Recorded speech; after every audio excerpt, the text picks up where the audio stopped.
Shalom. Perenungan kita hari ini akan kita baca dari 2 Korintus 5 ayat yang ke-14 sampai 15. Namun saya hanya membaca di ayat yang ke-15, demikian dituliskannya.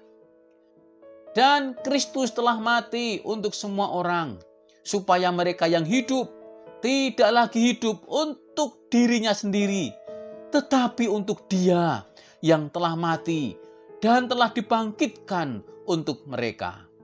Amin. Diberkatilah setiap kita semua yang mendengar, merenungkan, dan melakukan setiap kebenaran firman Tuhan. Para sahabat inspirasi, suatu kali ketika dalam sebuah perjalanan saya menggunakan kendaraan online. Kebetulan saya berbincang-bincang dengan sopir yang mengantar saya. Dalam perbincangan itu, saya menilai apa yang ia katakan itu menunjukkan sebuah kesungguhan dalam melayani setiap penumpangnya. Dia juga menjelaskan bahwa kepuasan para penumpang jelas menjadi sebuah tujuan utama dari sang sopir itu. Bahkan sopir itu bertanggung jawab dan konsisten dalam melakukan perintah untuk menjemput di rumah atau di tempat di mana para penumpang itu memesan jasanya lewat telepon. Dia selalu melawan godaan ketika ada penumpang lain yang ada di jalan yang berusaha untuk menghentikannya. Dan bahkan dia berkata bahwa dia akan tetap fokus pada janji dari panggilan tugasnya untuk menjemput calon penumpang yang pertama tadi. Sekalipun meski jarak yang ditempuhnya menjadi lebih jauh dibandingkan dengan penumpang yang ada di jalan tadi. Ia bertanggung jawab untuk menjemput sampai tujuan, bahkan dalam keadaan yang sulit sekalipun. Seperti misalkan menghadapi banjir seperti yang terjadi di Semarang. Nah, para sahabat inspirasi, kalau kita merenungkan dari peristiwa di atas, kita diingatkan dengan Tuhan Yesus yang mengajarkan kepada kita tentang arti sebuah kesetiaan, kesabaran, dan bahkan tanggung jawab. Dia adalah Tuhan yang benar-benar peduli kepada umatnya. Hal itu dapat dibuktikan dengan kehadirannya di dalam dunia untuk menghampiri manusia sesuai dengan kehendak Bapa.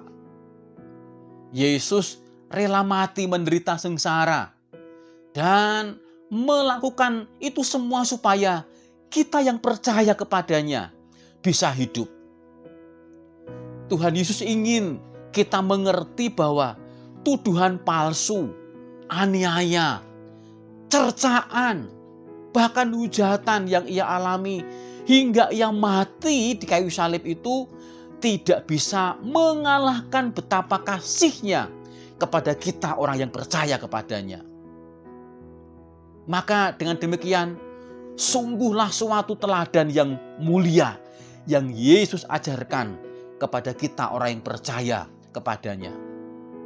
Nah, maka mari para sahabat inspirasi, kita dengan bangga dan setia mengaku bahwa Yesus Kristus adalah Tuhan dan Juru Selamat. Kalau Dia telah mengasihi kita dan memberi contoh yang baik, maka selayaknya, sepatutnya kita juga mempersembahkan hidup kita untuk Kristus saja dan bukan kepada ilah-ilah lain. Maka Tuhan sudah terlebih dahulu berkorban bagi kita. Mari kita memberi hati kita buat Tuhan untuk mengasihi orang lain, mengasihi keluarga kita, mengasihi bagian hidup kita yang ada di sekitar kita, dan juga mengasihi Allah yang lebih utama. Karena Dia telah berkorban dan memberi contoh yang baik untuk kita semuanya. Amin. Kiranya berkat damai sejahtera Allah memberkati kita semuanya. Mari kita akan berdoa. Tuhan Allah sumber keselamatan yang telah memberi hidup untuk kami yang percaya. Kiranya kami semua semakin hari semakin menjadi lebih dekat dengan Engkau ya Tuhan. Dan mulai ingin selalu mengasihi Engkau lebih dalam.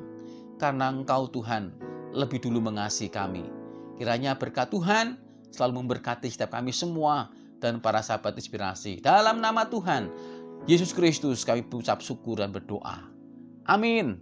Tetap semangat dan Tuhan memberkati setiap kita semuanya. Jadikan ku berkat-Mu